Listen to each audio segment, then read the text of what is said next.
what it means to be an American, and I'm familiar with the works you've read. I want to offer you something a little bit different today.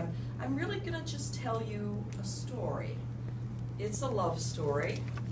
Guys, don't get all upset. It's not gushy. It's not gushy. But it's also a story of war. And I hope it'll be a story that will give you maybe another way of looking at what it means to be an American. How many of you have heard of World War II? Anything about it? Yeah. Oh, great. Goodness, they're teaching it still. Good, good, good. Can anyone tell me one of the enemies we had in World War II? Actually, France was one of our friends. It's kind of hard to imagine because France sometimes doesn't act like a friend, but they were our friend at that time. They weren't too helpful to us, but because they were already conquered for the most part. Who conquered them? Anybody know?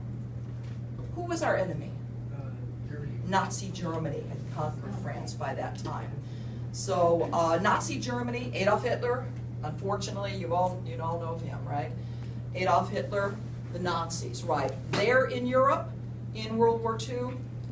They have threatened to enslave the United States in World War II. So they're not a nice at all enemy. They are after literally our very freedoms.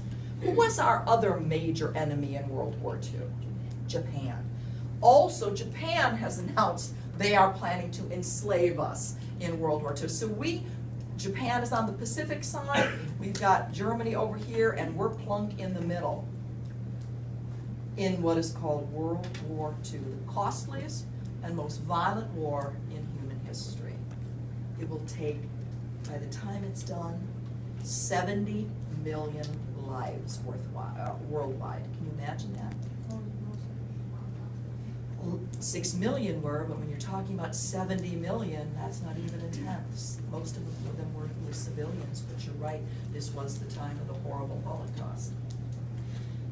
We got in the war through an attack on a place called Pearl Harbor. Is that what you're going to say? Pearl Harbor? Where is Pearl Harbor? Hawaii. On December 7th, 1941, we are hit. You're leaving us already? Yeah. Oh, I'm I wish I could stay. She's got the video. Good, good, good. Finally. Good. On December 7th, 1941, we're attacked by the Japanese. The United States is attacked by the Japanese in Hawaii. You think of the United States today as a superpower, which we are. We still have the strongest military in the world today. Back then, we were weak. In fact, do you know where we were ranked worldwide militarily on the morning of December 7th when we're attacked by this world power? We were ranked, not last, thank goodness, but it might as well have been almost. We were ranked 17th out of world nations, which put us behind nations like Sweden and the Netherlands. Can you imagine? Which are pacifist nations. They don't even need militaries. They don't have them. We were 17th in the world. We were very, very weak. And we had two superpowers aiming right towards us. Germany will declare war on us just 4 days after the Japanese hit us. So we are in bad, bad shape. We need every man we can get in this war on the front lines to fight the enemy.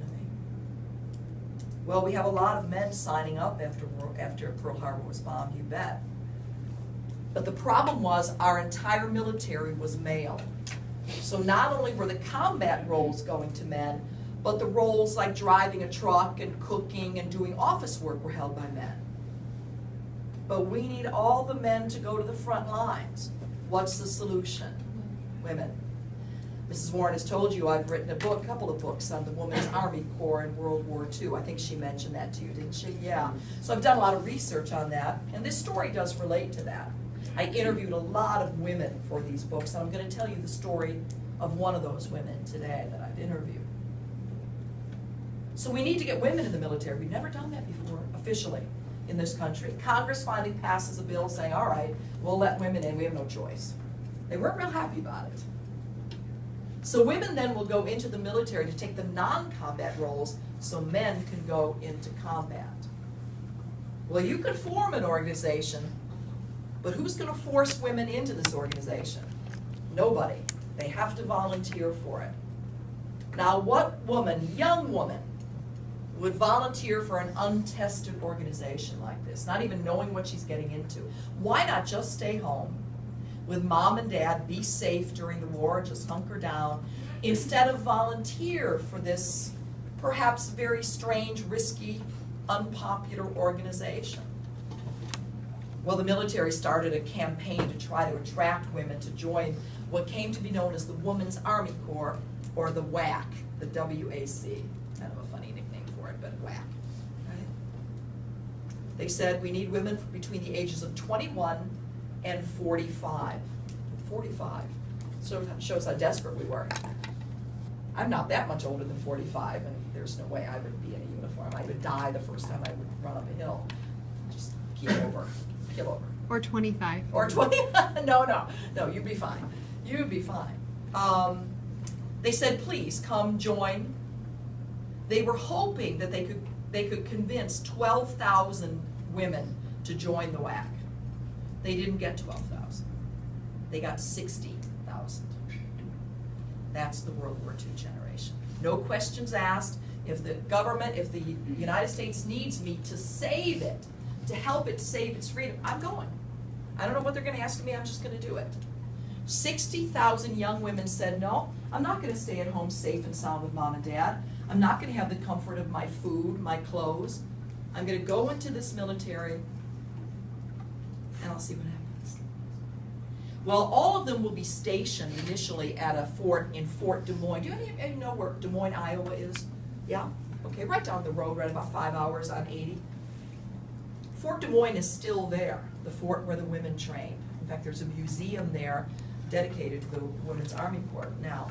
But at the time, it was a fort that had been used by men, and they had to transform it for women. And they had to do it quickly, because 60,000 women were heading their way. Who were all of these women who joined? I mean, where did they come from? Well, they came from everywhere. They were waitresses, they were teachers, they were farm girls, they were opera singers, they were athletes, they were scientists, they were dance club singers. They came from all walks of life, but almost all of them joined because they had a loved one, a boyfriend, a brother, a father, a son, in the military in harm's way. They wanted to do whatever they could for the war effort because their loved one was fighting the war. One of the women that joined was a red-headed farm girl from right around this area, and her name was Carrie, and it is her story I'm going to tell you today.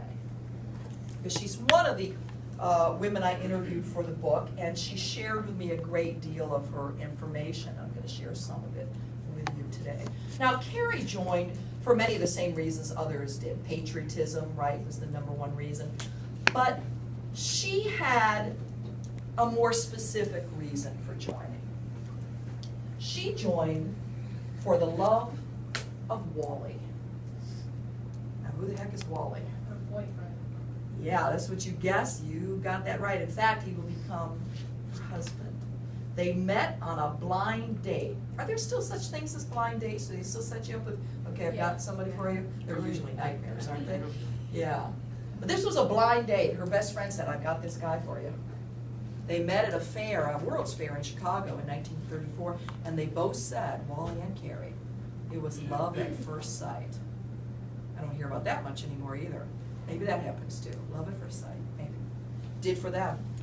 They dated for a while, then Wally, he was in the military, he was a sergeant in the Army. This was peacetime, this is almost a decade before World War II. They dated for a while, then he was sent to Hawaii on just a training mission. When he got back, they married.